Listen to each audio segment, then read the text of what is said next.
This is a special unlocked episode of Southpaw Deep Space Nine, our DS9 watch-along series. We're currently working our way through Season 3.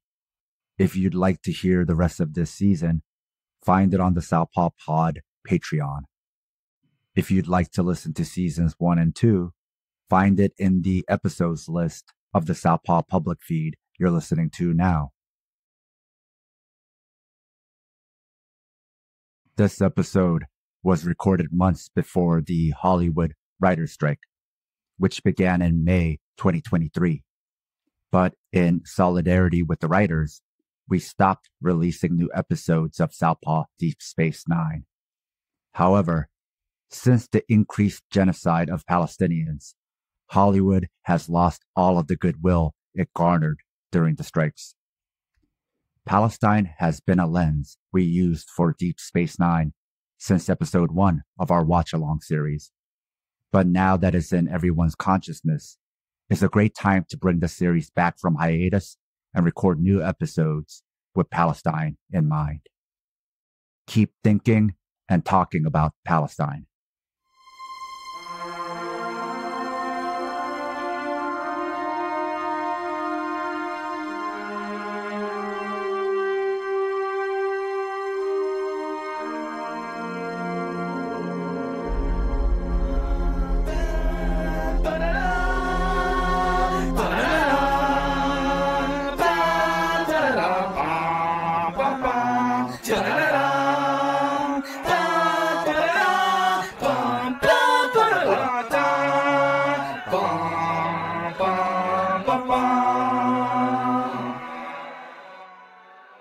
This is Southpaw Deep Space Nine Season 3, where we analyze Deep Space Nine and Star Trek from a political and historical lens episode by episode.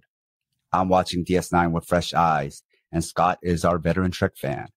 We are discussing Season 3 of DS9, Episode 16, Profit Motive, which I should explain is a play on words between profit with an F, making money, and profit with a PH, which is like the last episode, the person who makes prophecies. It's like a double entendre, Sam. You know, we love those on this show. Scott, tell us about this episode. We open in. Quark is receiving an ear massage. And as you know, that for the Ferengis, the ear is a incredibly erogenous zone. So ear massages are very pleasant for them. And conversely, like when someone pulls on their ear or screams in their ear or stabs their ear, it is incredibly painful. He's getting it from a young person named Emmy, not like too young, but just like younger, talking about his wares. They're making a trade for stem bolts for her family. When the Grand Nagus Zek, the leader of the Ferengi people, arrives with his servant Maihardu to live at Quark's. We see that Ben asks Bashir up to go see some people, but it is a secret party. He has been nominated for a Carrington Award for his biomedical work. It is the most prestigious Federation award for medicine.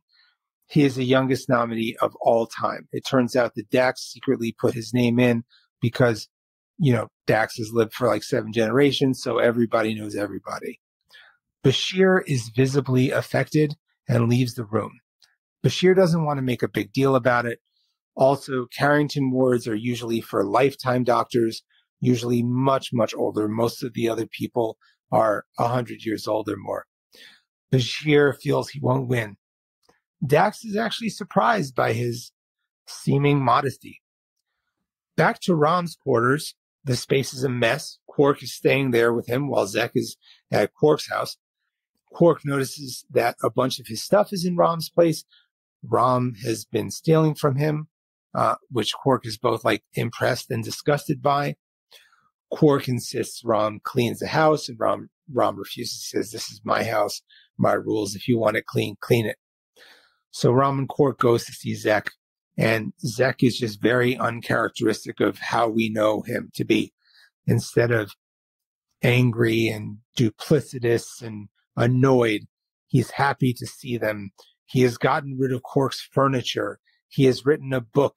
He is in great spirits. He's rewritten the rules of acquisition for modern Ferengi. And as they're looking at the new rules, they are antithetical to usual Ferengi beliefs. It's all about placing relationships over money, charity, doing good deeds, being kind. Quark and Rom cannot wrap their heads around it. Quark believes it is a test, a code. Quark believes it must be a bigger picture thing. But so far, the math is not mathing. At Quark's, Zek buys everyone a drink. Zek says making others happy is his thing. It's what he loves. He doesn't even like to sniff beetle sniff anymore because it hurts beetles. That's the sort of one of the things he enjoys. Zek also reveals that he messed up Quark's sale with Emmy, saying that he saw that Quark was really overcharging her for the stem bolts.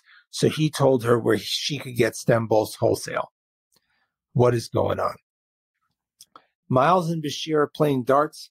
Miles is talking about Carrington Awards. Miles points out that Bashir doesn't stand a chance and that no one is talking about Bashir, and that is sort of messing up Bashir's game. So Bashir gets annoyed and he makes a note about Keiko being gone for a long time, and that makes Miles mess up at the darts. Okay. Meanwhile, Rom is now helping Zek build the Ferengi Benevolent Association. Zek wants Ferengis to move beyond greed. Greed is dead. Rom is going to support Zek as they change the Ferengi way. Quark and Rom will be side by side and part of the society, and they're going to go with him to Ferenginar to tell all of the new ways. Quark believes that this is going to get them killed. So Quark has Zek looked at by Bashir. There is no medical malady. He is fine. Quark makes a diss at Bashir not being even good to win a Carrington.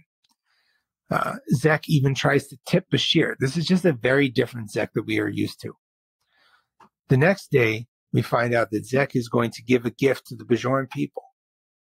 Mahardu shows to Ram and Nog that Zek has one of the missing Bajoran orbs.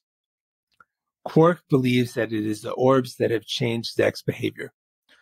Quark opens the orb and is taken into a new dimension where a version of Zek is there, and he is taunting Quark, says mysteries sometimes answer themselves, and inside the orb is a vision. He is just confused. But Quark believes that the prophets, which are the aliens inside the wormhole, which they created the new rules. So what Quark is able to find is that the logs show Zek got from the orbs from Cardassia, went to the wormhole, and then came to Deep Space Nine. Odo goes to see Bashir, that he heard from someone who heard from someone that heard from someone who knew somebody who dated somebody, that the big prospect for the Carrington Award, Dr. Wade, would not be winning the award. So, and then he realizes that Bashir had actually written an acceptance speech. Not as humble as you think. Quark and the squad kidnap Zek. But Zek is humming and jovial and being like, I forgive you, this is fine. Quark is going to take Zek to the wormhole to try to figure it out. Zek says the wormhole aliens are delightful. So when inside the wormhole, Quark opens the orb and talks to the prophets, which represent themselves as many of the people on Deep Space Nine. And they ask if the Cisco sent him. They said Zek came to learn of the future outside of linear time and explained game and profit.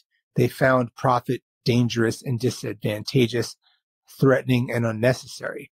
They found that Ferengi used to actually be subtle and kinder and restored Zek to an earlier form of Ferengi. They find Quark and his friends to be adversarial. The prophets offer to switch Quark back. Quark has a monologue that greed is good and that without greed, the world would suck. People would not be fed. People would be unclothed. Quark points out that if they change him back to a different person, more and more Ferengis are going to come and see the prophets and annoy them. And the prophets are kind of annoyed by this. So they do their prophet thing, and Quark and Zek wake up. Zek is back to his normal self and is like, give the orb to the Bajorans. I'm going to sell the orb to the Bajorans. So he's back to just being who we know him to be. Then we go see that the Carrington Awards are given to Henri Roget. He wins the Carrington. Bashir admits that he is hurt. And what are you going to do? But he has a long time to work on his stuff. Zek has every copy of the new rules of acquisition destroyed. And Quark is upset that he actually lost money during the situation and gained nothing. But it turns out that during the whole situation, Rom embezzled some of Zek's money from the benevolent situation. Yay, theft. Scott, first off, do you like the revised rules of acquisition? I love the revised rules of acquisition. Of course I do. Then the enlightened, right? When Quark meets them, is basically saying capitalism is evil. We also see how Ferengi used to be. So it's basically saying capitalism changes people and the culture for worse. It turns everything into Hunger Games eventually. It's only a matter of time. But since this is a comedy episode, no one's going to take the message seriously. But because it is comedy, I think they were able to say a lot more criticisms about capitalism. Right. And I loved this episode for that. You know, you'll ask me my rating later, but this episode was really fun because they weren't afraid to say some things that really resonate with me, that our purpose is kindness. Our purpose is to help others. Greed is dead, you know, and that even the prophets were like, when we look at linearity, this is adversarial and this is bad. Your way of life is bad. To me, wasn't saying the whole race is bad because, you know, this whole stuff is complex, but just saying that a life that exists on winning, losing, fortune, greed is bad. So yeah, I loved it. Yeah. It seemed like they were using comedy to hide a lot of their most subversive messages, because we've talked about how in previous DS9 episodes, they were getting hate mail about even approaching things from a centrist lens, like when they were in San Francisco in 2024 and just approaching it more from a centrist view. A lot of fans were still mad even about that it was too, I don't know what the word they used back then, but it was too liberal, they said. Now, this episode seems tangentially related to the last episode about scripture and different interpretations. And there's always modern revised versions of Bibles and such, and this seems to be playing to that. Prophet and prophet, the two similar sounding words, seems to indicate that capitalism itself is a religion, which is something we explored a little bit in the last episode as well. And how capitalism is his own religious bias. Mm-hmm. And in this episode, Zek goes from conservative capitalist Jesus to socialist Jesus, which we later find out is how Ferengi used to be until somebody put it in their heads about the profit motive. Right. And that changed everything. It's like how whenever capitalism comes to a country, it destroys that country. So this episode with socialist Jesus Zek, this is the luxury space communism we've been waiting for, because if they chose to, money doesn't have to exist because now they have replicators. In your first watch, Scott, or this time through, did you like that flipping of the script to see a socialist Grand Nagus? Like when you first saw it, did you just see this as a throwaway middle episode? And do you see things differently now watching it with your current eyes?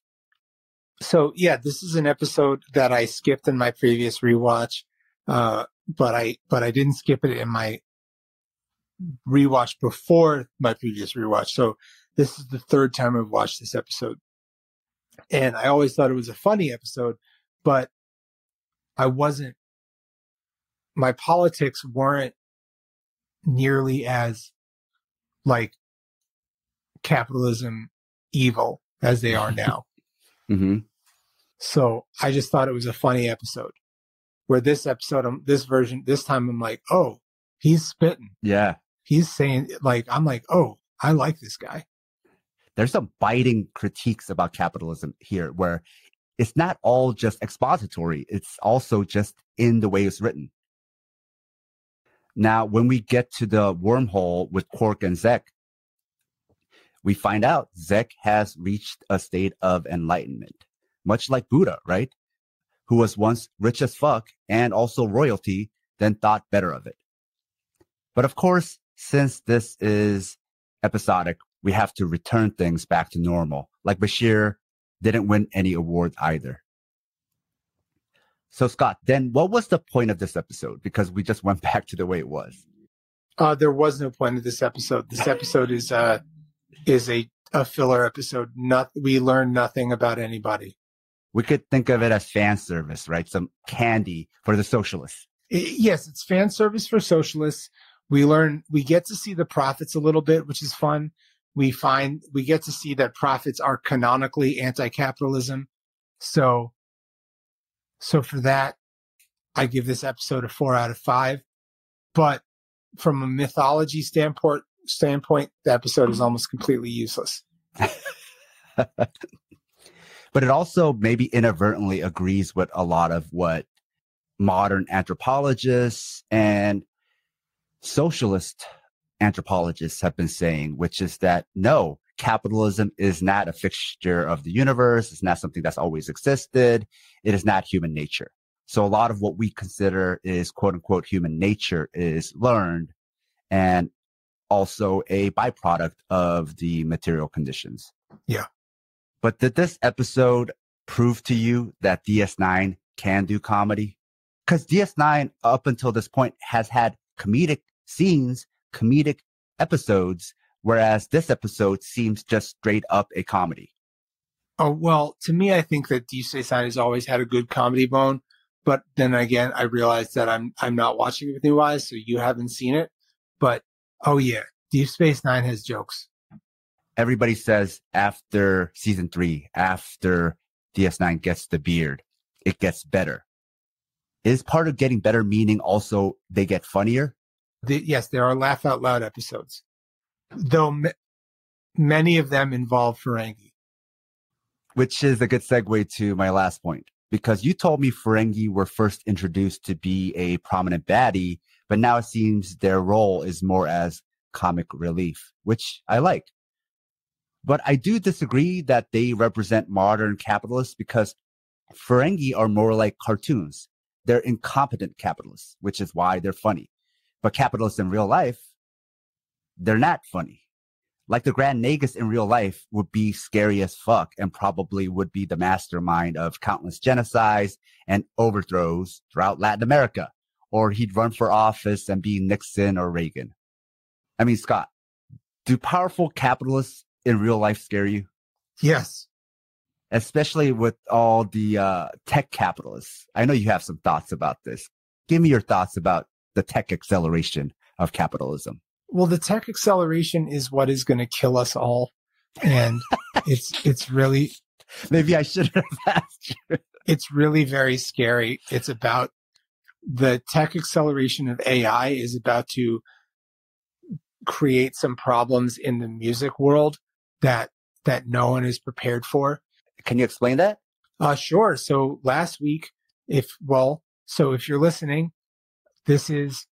we're recording in April of 2023. So in April of 2023, a song was released featuring Drake and someone else saying some really controversial stuff. And then it was found out that it was completely created by artificial intelligence.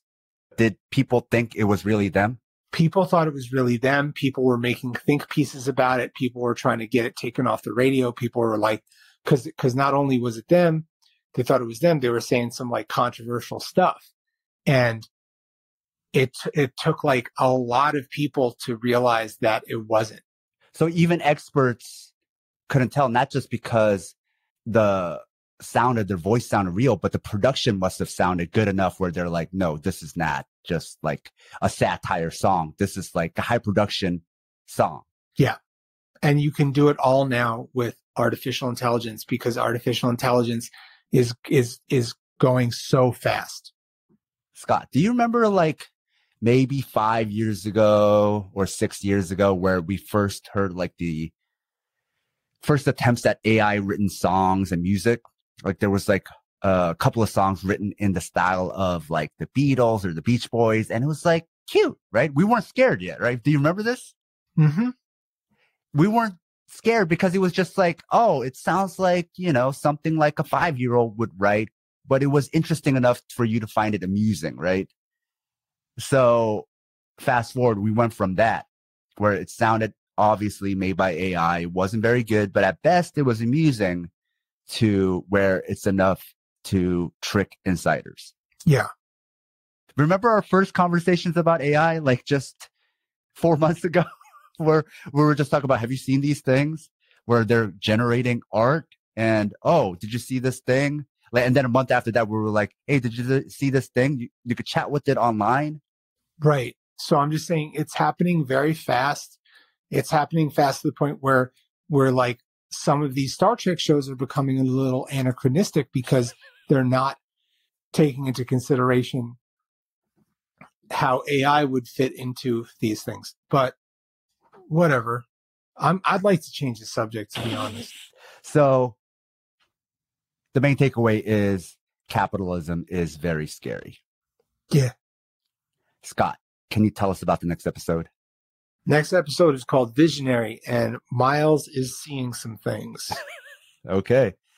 Until then, to hear the rest of Southpaw Deep Space Nine Season 3, find it on the Southpaw Pod Patreon.